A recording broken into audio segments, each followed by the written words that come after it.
Hi friends, welcome back to Annapurna thoughts. ఏంటండి Oreo biscuits చూపిస్తుంది అనుకుంటున్నారా? ఈ ఓరియో బిస్కెట్స్ తోటి ఐస్ క్రీమ్ చేద్దామని మా వివేక్ గారు 10 రోజుల నుండి అడుగుతుండండి, చేయలేదు.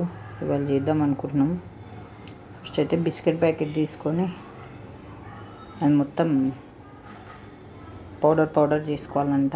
బయటికి తీసి చేస్తే బాగోదని చెప్పి అందులోనే చేస్తున్నాము. ఇది కూడా యాక్చువల్గా వివేక్ ఎవరో యూట్యూబ్లో వేస్తే చూసిండంట.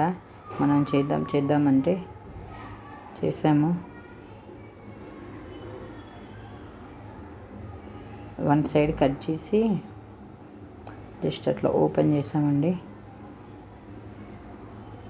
చూడండి, అన్నీ ఆల్మోస్ట్ పౌడర్ అయిపోయింది. చిన్న చిన్న ముక్కలు అక్కడక్కడ ఉన్నాయి అంతే. ఒక ప్లాస్టిక్ గ్లాస్ తీసుకున్నాను, ఓన్లీ బిస్కెట్ ప్యాకెట్ అయితే నిల్చోదని తీసుకొని ఐస్ క్రీమ్ పుల్లలు ఉండండి ఆల్రెడీ ఇంట్లో. ఐస్ క్రీమ్ పుల్ల తీసుకొని మొత్తం ఈ ఎండింగ్ వరకు వెళ్ళిపోయేలాగా పెట్టాము. కవర్కి ఎండింగ్లో వెళ్ళాలని. ఇప్పుడు ఇందులో కొన్ని పాలు పోసామండి.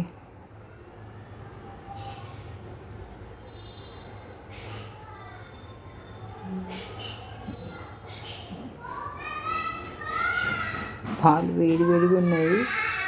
పాలు పోసాము, బాగా కలిపి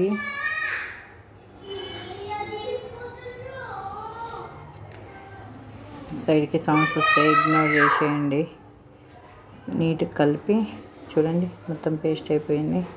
అట్లా కలిపి పెట్టండి. 4 అట్లనే చేసుకున్నానండి. చేసుకొని దీన్ని తీసుకెళ్ళి డీప్ ఫ్రిడ్జ్లో పెట్టేయడమే. డీప్ ఫ్రిడ్జ్లో అయితే పెట్టేసామండి. చూద్దాము. అబ్బో, లెట్స్ సీ ద టుమారో అండి. ఇది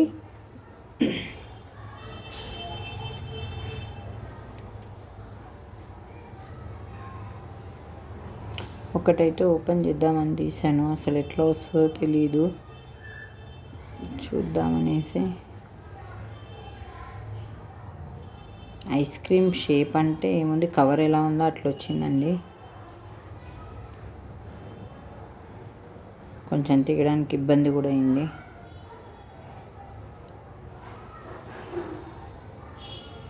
అది టేస్ట్ ఎట్లా ఉంటుందో తెలీదు. అది చూడండి, కవర్ ఏ షేప్లో ఉందో ఆ షేప్లో అయిపోయింది అది. ఫస్ట్ అయితే మా పాపకి ఇస్తే తీసుకొని ఏం చేయాలి అని అడిగింది. తర్వాత మా బాబు తీసేసుకుండు. అడిగింది వాడే కదా, అది తిని సూపర్ ఉందంటాడు. అంతకు మించి ఏం చెప్పాడు. ఎందుకంటే వాడి రెసిపీ కదా ఇది, వాడే చెప్పిండు. కానీ ఓకే అండి, బాగుంది.